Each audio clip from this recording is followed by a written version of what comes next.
Gladys, welcome to the show. We are going to talk today about your book, The Well-Lived Life. And before we dive into the book, this may be hard for you to do, harder than any guess I've ever had. But do you want to give the Uh-oh. listeners a brief bio of your background? My whole background, all 102 years. Exactly. Yeah, that's why it's definitely going to be more challenging than the average guest. But what are some of the highlights that you want to throw at people? Well, I was born and raised in India, in the jungles of India. And kind of a fun thing, my mother went into labor with me at the Taj Mahal. That's, Oh, wow. I That's think pretty she was cool. kind of a drama queen. Anyway, so my life started that way. And there was, all kinds of ups and downs and go rounds. But I spent the most of my early childhood my parents were medical missionaries, and they went out to India to take their medical work to the people in North India, where that aspect of the Presbyterian Church was working. So we lived in tents out in the jungle. My father, and my older brothers were hunters because the tigers and the leopards really did attack the village people, and the village people had no ways of protecting themselves. So I have a tiger on my wall that my dad shot, and a leopard on my uh, bookcase that I shot, and different things like that I guess pretty weird but seemed normal. While you were in the jungle at that time or in that area of India, that's where you say for the first secret, you found your juice. And Uh-huh. it was while your dad and brothers were out hunting, and you and your mom and had an experience with an elephant that Uh-huh. came into the village. Do you want to share that with the listeners? Yeah, that was an experience that I remember well. I must have been about 8 or something like that, age-wise. But anyway, my mother she was a physician too. She was an osteopath. So she was carrying on the medical work while my brothers and my dad were out on a hunt. And all of a sudden, a mahout, elephant boy, man who took care of the elephants, came walking into the tent, to the camp.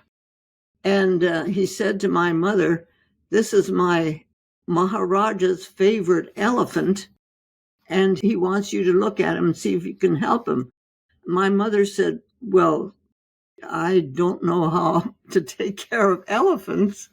And he said, "You're a doctor, aren't you?" And she said, "Yes." He says, "You take care of elephants." So she said, "Okay." And so she did. She walked up to the elephant, and this huge elephant was just standing there. A couple weeks prior to this, the Maharaja had been on a hunt, and the elephant had stepped on a bamboo stump, and his his left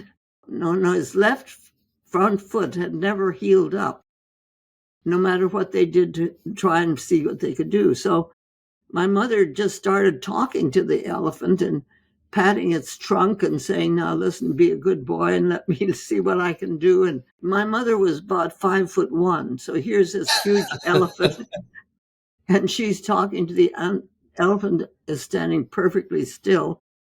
And she realized that he probably had some foreign body in his foot that had not been removed.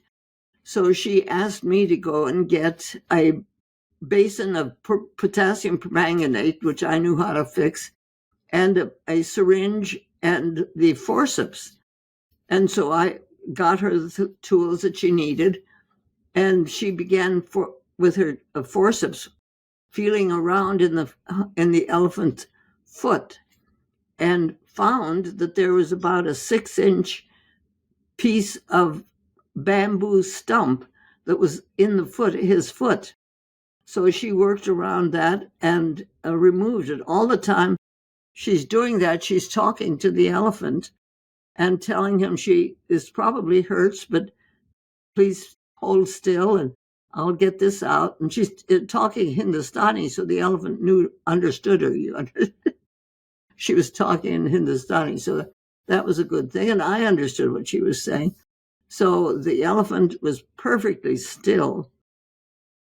And she removed the piece of wood, of bamboo, and then took the syringe and irrigated the whole aspect of the foot there and cleaned that all out. Applied some ointment and so on, and told the mahout what to do when he took the elephant back and so on.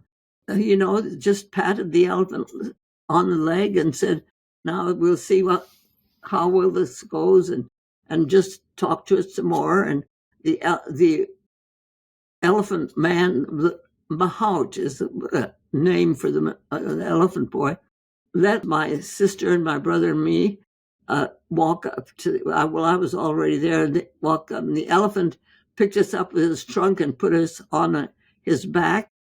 And, there were a whole bunch of little Indian kids running around, and we had a couple of those around too. And we went down to the Ganges. Our camp was on the edge of the Ganges. And the elephant took us into the Ganges and got some water in his snout and just sprayed us really good. We had a wonderful time. And then the Mahout took him back to the Maharaja. And the next morning they come back into camp, and the elephant walked right past everybody else, right up to my mother, put his hot snout around my mother and picked her up and kind of swung her around. She patted him on the nose and said, "Now be a good boy, let me down," and he put her down and they went on with sheep. So for a week, this elephant was there. We kids were having a ball because the elephant would play with us. But my mother took care of that elephant just the way she was taking care of all of the people that were coming to her. And to me, that was such an inspiration, that if you're working with life and living processes, you must love it. If you love it and you actually can understand it, no matter whether it's an elephant or a rose bush, these are living parts of our universe and need to be treated like living things and loved. And so I was just knew that was part of my destiny. I had to be able to do this too. And it's amazing reading how many people in your family then and now are doctors. And so that was your juice. That was, in the West, we may say, you realized that was your purpose. For the listener that's listening, that says to you or says to me, "I don't know how to find my juice. I don't know what my purpose or mission is." What do you say to them? What do you say some ways they can find their juice? What are you looking for? If you're looking for your juice, if you're looking for the light, if you're reaching for the light, if you understand that you're a human being and you have a purpose in this life and you're really trying to find it, you'll find it. If you can't get it yourself, somebody will come along and help you with that, because that's the way life works. I kind of think of it like maybe I have a flashlight and I'm walking down my path and I can just go as far as the beam of that light takes me. But as I'm walking along, quite often there may be a dim light over to the left or to the right. But if I add my light to that light, it increases what that person has and in the way of what is real.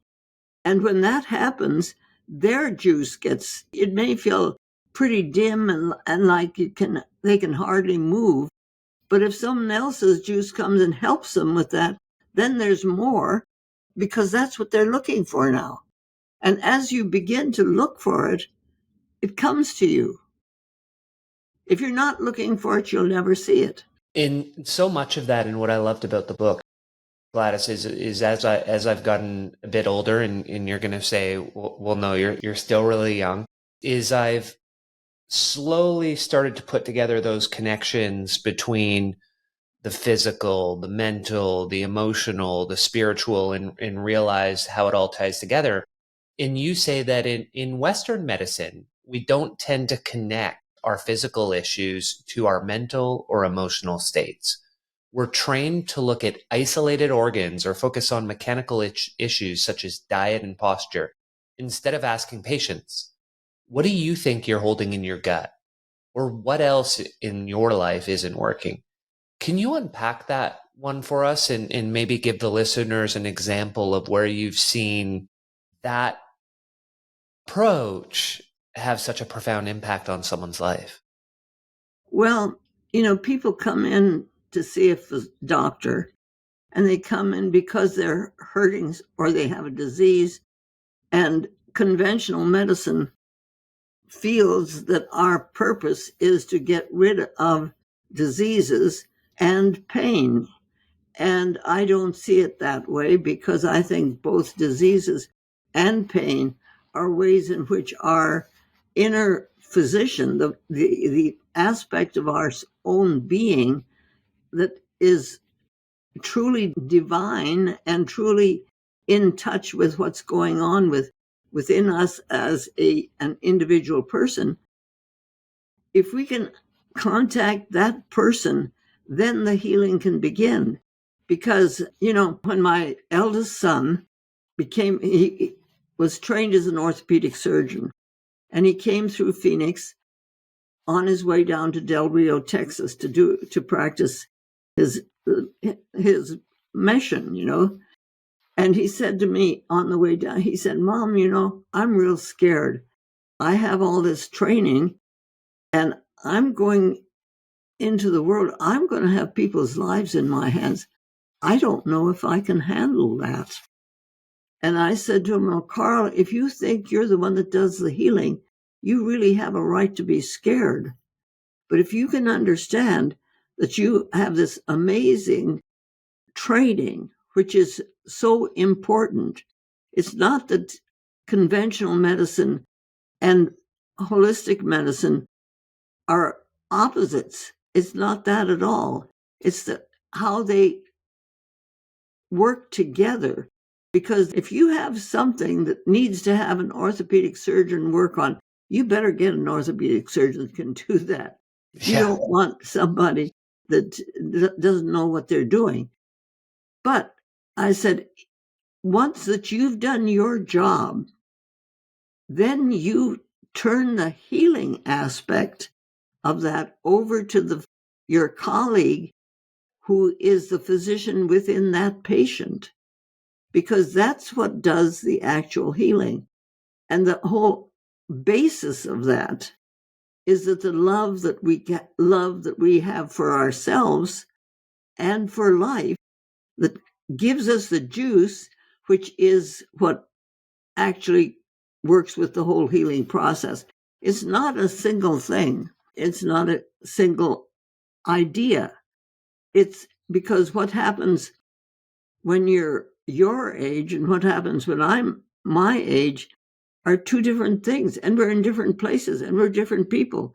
So it's never the same thing. But it's always the same thing, you know. In the long run, it's never just one thing that would. Well, maybe it does it for some. I shouldn't say it's never. It's seldom one thing that really turns things around and allows you to overcome an illness or not. But if you don't, that very illness sometimes is the thing that really teaches you the most. Franklin Roosevelt was in pain. He had post-polio syndrome. He was in pain until the day he died, but it didn't keep him from being president. He lived with the pain. He lived through it, and he did what his soul, his inner physician, told him was his job to do, and he did it. So much to unpack in that one answer, Gladys. And something you hit on that I really want to magnify, you talked about the importance of, so your son as the orthopedic surgeon, but the person who's on the operating table, their own inner healing. And it reminded me when you talked in The Well Lived Life about, I believe it was the first time you had cancer. And so, like, Right. just think about that. The first time, there's very, when people are saying that, that's magical in itself. And you were going in for surgery. But before you went in for your surgery, you mentally rehearsed and had a conversation with yourself and with your cancer and visualized your cancer packing itself up in a suitcase and calling to all of its cancer cell friends and saying, hey, why don't you come get in the suitcase with me? We're about to have surgery and get out of here.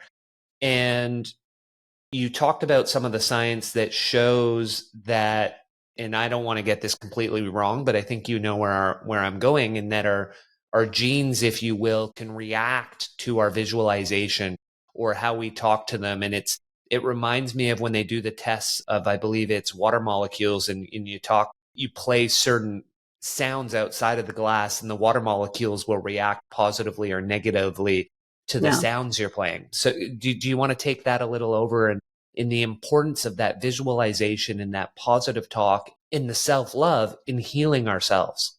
It's pivotal because life itself needs to move. And if life stops moving, it dies.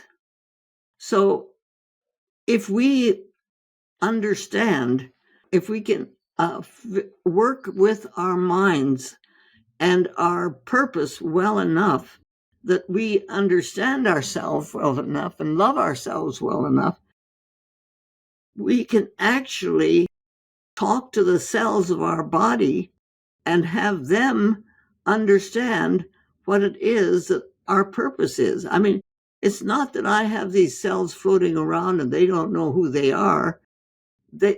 Every cell in my body starts out as a stem cell, grows into whatever part of the body is, whether it's a toenail cell or a nose cell, it knows what it is. It's a conscious living aspect of my body, of your body, of all of our bodies, is created its own universe with this amazing reality that it's alive. These are living, growing cells within our body that we can work with as we understand that they understand what we understand because we're the same. And right when you started that answer, you gave me a little chill with the first sentence, and you were talking about sort of, if we're not moving forward, we're dying. And that's something I've always believed when it comes to learning and growth. And I'm going to fast forward. We'll jump around a little on the secrets. We'll jump forward to secret 5. And secret 5 is everything is your teacher. Right. And you write that we live our best lives when we approach life with curiosity and a desire to learn from everything. And you believe part of the point of life is to learn, to grow, to evolve in response to our experiences. And I appreciate that because the first name of this podcast was The Pursuit of Learning. And then it evolved into The Growth Guide. So learning and growth are my passions. And I've always thought the same way to you. The day I stop learning, the day I stop growing will be the day that I die. And learning and growth are a big part of my juice on my journey, Gladys. So why do we both feel that way, and how can people change their perspective to have that curiosity to learn and grow? And I think one of the important things is, that we lose our curiosity as we age. And the most curious people are children. And we lose it as we grow older. And I think the older we get, the more we lose it. So how can we encourage people who are in their 40s, 50s, 60s, and beyond to keep that love of learning and curiosity so that they can keep moving and growing and living the life they were meant to? I have 5 L's that speak to me, sort of help to answer that question. which is huge. It's a huge question you're asking, and there are multiple sidewise. But these 5 L's help me to pull things into perspective so that I'd be able to express what I was understanding about the whole process of life and so on. And let me go through these 5 L's because I think they not only help to visualize, but when we understand something in a written way, our body understands it. So the first L is life. If we're not alive, nothing counts anyway. It doesn't matter. But if we're alive, then the energy of the universe is within us, within every cell of our body. It's like a seed in the pyramid who's there for 5,000 years or something and not able to do anything because it's just there. It has a shell around it and it's stuck and it's not going anywhere. Nothing's happening until love activates it. So love and life are integral aspects of the whole process of living. They don't function without the other. The two words, as a matter of fact, are the same except for one difference. The life, you have the I, which is sort of almost a phallic symbol, and the O in love, which is so you have the sperm and the ovum. When it's the duality of this universe that we're living in that actually, when it comes together, creates the living process until the love activates the life. It really can't express itself.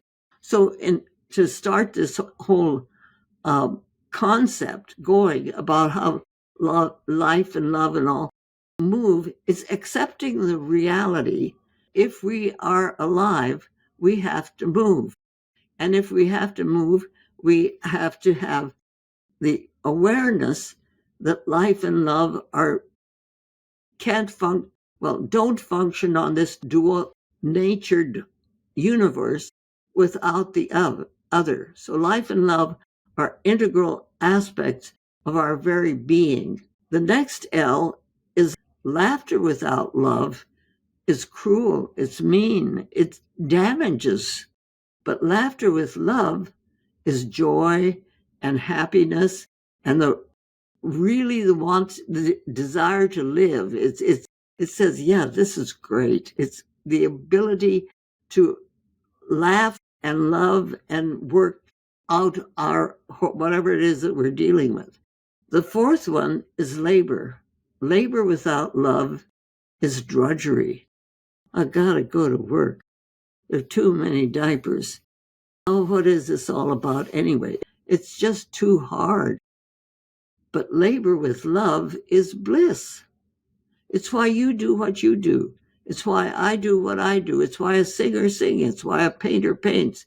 It's that inner urge within us that says, yes, this I can do. And you work twice 20 times, 50 times harder than you would if you were just dragging yourself along, making yourself do what it needs you. And the fifth one is listening without love is empty sound. It just doesn't mean anything to anybody. You can say the wisest thing in the world, and if a person isn't listening and doesn't want to hear, they don't hear. But listening with love is understanding. So these 5 L's for me help to sort of construct a little bit of a foundation for explaining some of the stuff that happens within us. And when we look at that, it seems the key element that really activates it, and you say this, you say life force is activated by love. Yes. So 2 questions on that. Why does Western medicine not really pay attention to it? I'll answer the first question. Yeah, go there, and then we'll go to the second. The Native Americans understood this. They understood that love was the healing process. They still talk about it in the work that they do and so on. And we've ignored them. We've kind of done some pretty nasty things to the people who are our real people who are the people who colonized, who started this continent of ours, yours and mine. It's this deep understanding that they've had has been that love is the great healer. That's what I understood when I was watching my mother and the elephant. It's that inner aha that you get when you really understand something and you say, well, that I get. So then the second. The second is the most important aspect of love is self-love. The idea that we can't love someone or something until we learn to love ourselves. And I think of mindfulness and meditations. For example, when you do love and kindness meditation, which is one of my favorites to really calm yourself and feel at one with the universe. Most often we teach people before they can offer themselves, may I be well, may I be safe, may I be loved, to offer it to someone that they care about. And then picture that person offering it to them, because it's so hard for so many people to say to themselves, may I have these things? May I be loved? May I be well? May I be safe? Have you found that in your practice, that so many of us have such a hard time giving ourselves love? And how do you work with those people to say, you are deserving of this? You deserve to love yourself. Well, when I was little and we were living in the jungles of North India, I knew I was loved because my family, the way things worked with the family, I knew I was loved. There was no question about it. When I went to school, that was thrown into the wastebasket because I didn't know what it was, but I was dyslexic and I couldn't read and I couldn't write. So I flunked first grade for 1 year and then I flunked it the next year. And the teacher said and the kids all thought I was a dumbbell. And I was, because I couldn't read and I couldn't write. I had the basic understanding deep within myself about how my family loved me. I knew that. I mean, there wasn't any question about that. But the world, what in the world was going on out here in this world of mine? It was just awful. I hated school. It was just terrible until I went into third grade and the teacher there saw something in me that the other one had not seen.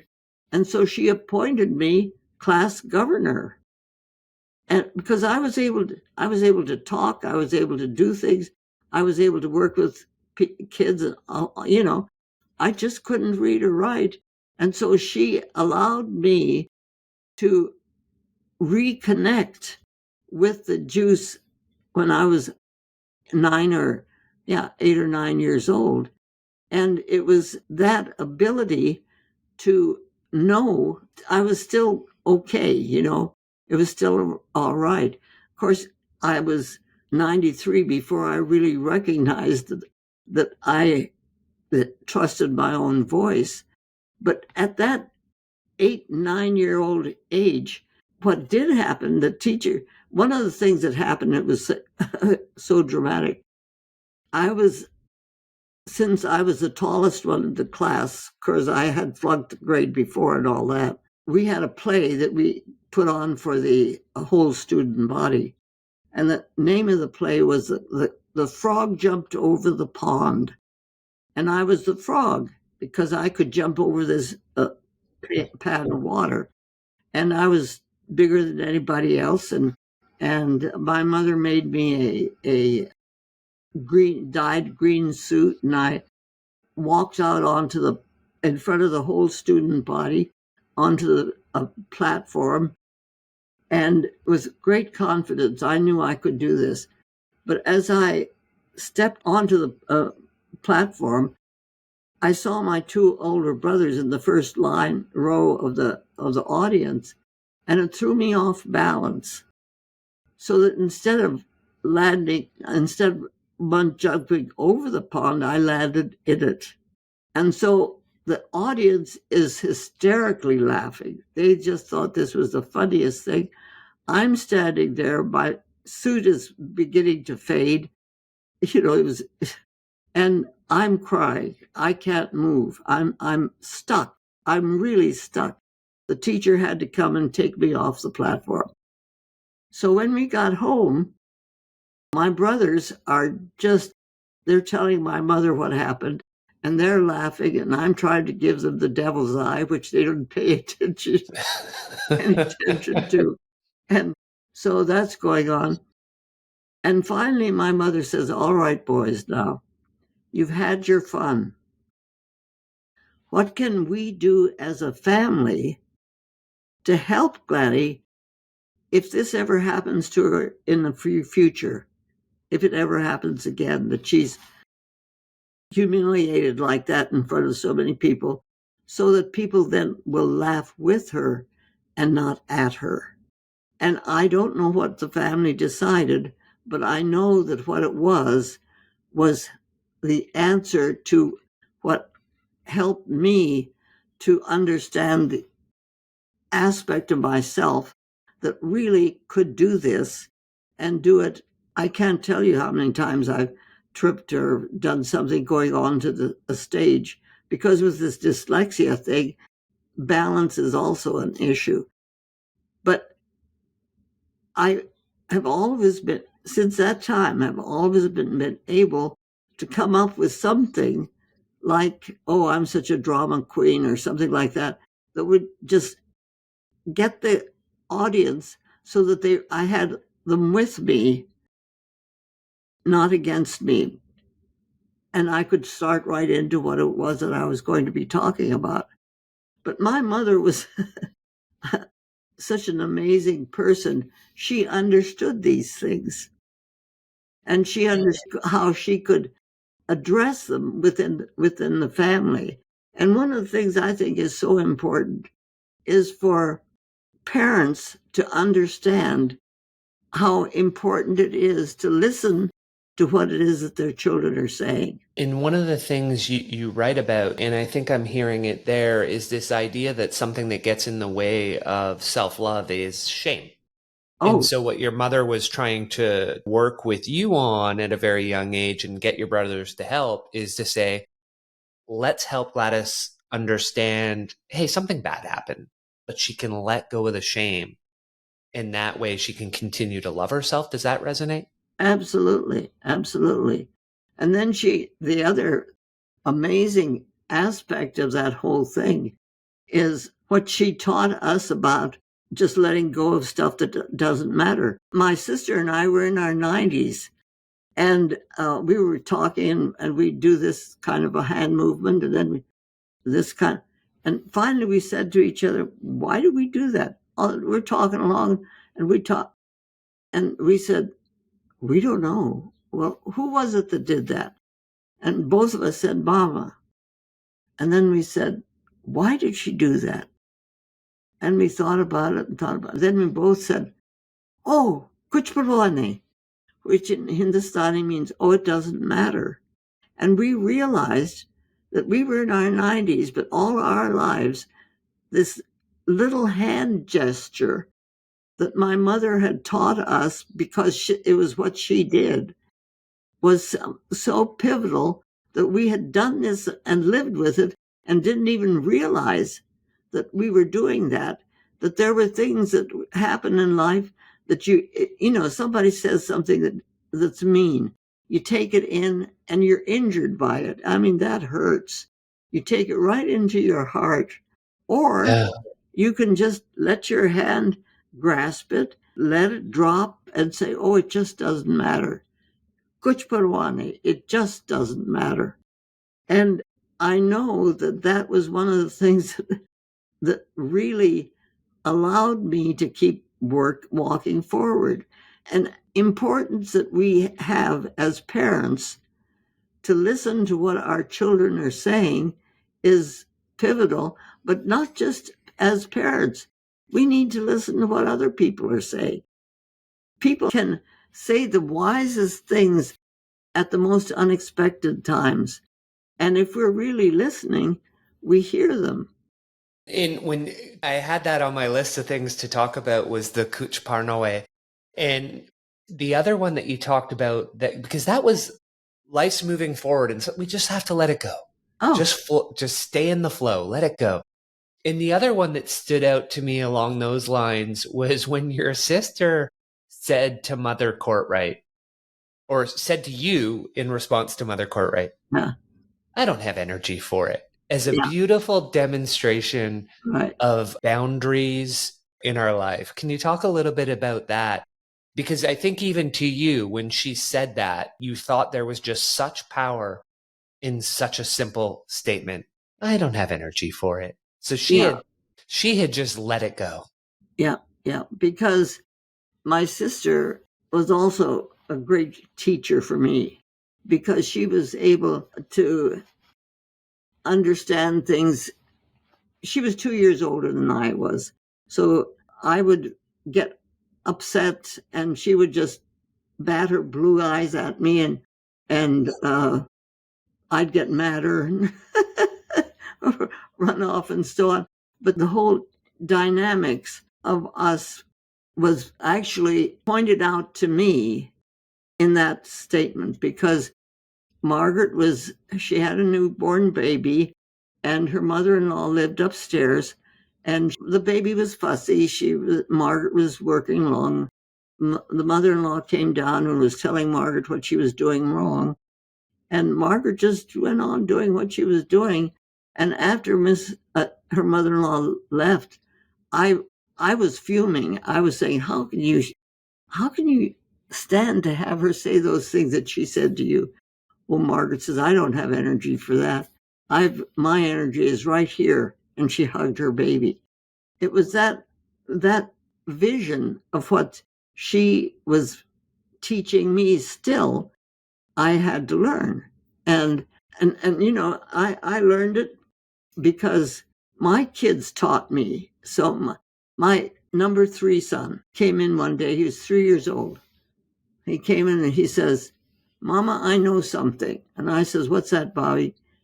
He says, if I make a friend and he makes a friend and he makes a friend, it's going to go all around the world and come back to me. So of course he's a humanistic psychologist. I mean, this is when he was 3 years old, he knew that. Children know things and they just say them this way. If you listen, it just grabs you. You say, yeah. And then my second son, he was 7, I guess. And he came in one day and he says, I wish Jesus was here. And I says, well, I kind of do too. Why are you saying that? And he says, because I have questions. And I says, well, I'm here. Maybe I could help. And he says, but you don't have the answers. And I says, okay, but just try me. So he says, okay, how could God be if he never got started? And I said, oh, yes. Well, maybe it's just like a circle. It doesn't have a beginning or an end. And he says, I knew you didn't have the answers. Well, he's a retired Presbyterian minister. When you listen to what people say, it's so amazing. And I've got great grandkids that are saying the most amazing things that now. And they aren't only ones. I mean, these children that are coming in now, they're still fresh from the divine aspect of ourselves. See, I think when God created us, think whatever God is to a person, when God created us and created the whole earth, and he said to us, human beings, he said, now, you are the ones who have choice. You have free will to make different choices and so on. You're the only living aspects on this earth that can do that. So I therefore give you dominance over the earth.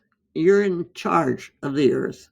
We thought, he said, we human beings who are so aware of things, we thought, he said, dominion over the earth. Dominion means you take care of. Dominance means you dominate the earth.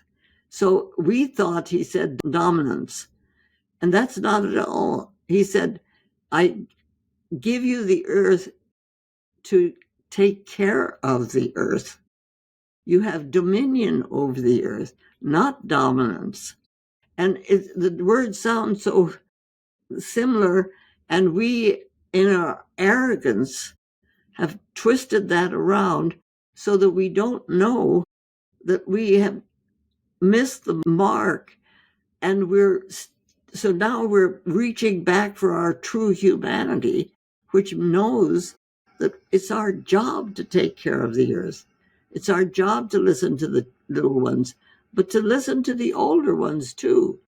Old folks have a lot of experience, and for us to totally medicate them into foolishness is very sad. So I think that there are ways in which we begin to, you're doing it, you're reaching out to people who are older and want to look at want their experiences to mean something. And they do mean something. Well, it's magical because it is experience, and I'm a big believer in learning from lived experience. And so people that are older than me have that experience and can teach me Right. on my future path. So I find that beautiful. And I'm going to go back. I think you said it was your third son who brought up that beautiful concept when he was 3 about connection, because you also write, life comes from our connection. Yes. Is supported by our connection and creates connection. We are healthiest and happiest when we're contributing to and drawing from our collective life force. Can you color that one in for us a little? Well, I truly think that when like my sister and myself and Mother Courtwright, we can either let ourselves feel the pain that comes from connection sometimes. Sometimes there's a person in your life who really doesn't understand you or doesn't understand what you're doing and can be a really hard person to deal with. You can either make them the center of your life, my life is so difficult because of this person or so on. Or you can take that and do what Margaret did, just not have energy for it. It's a kuchpurwani. You let it go. And it's really the constant give and take and receive and spend time and the energy has to flow. If it gets stuck someplace, then it dies. If you're stuck someplace and you really, really feel like you can't move, start moving something. Pick up a pencil and doodle.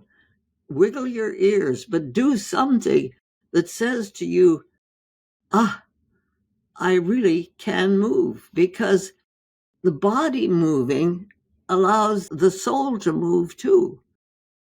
We're not separate.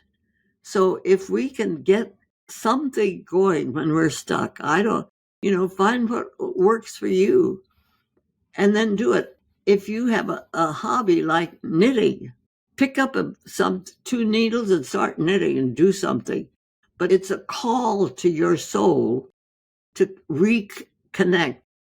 And then the thing that will help you is that somebody else's light will come along and help you, or somebody will say something, or one of your kids will say something, or you'll trip and fall and you'll end up in the hospital and end up with something that's going on, and all of a sudden, this whole disease process can tell you and teach you what's going on.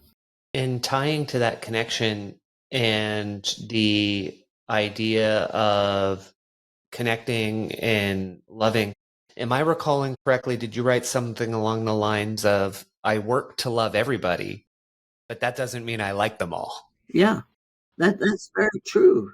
I choose to spend time with the people that I like and that I love. So our juice feeds each other. And there are people who I really, we think completely differently. In fact, it's a matter of really choice. I don't know.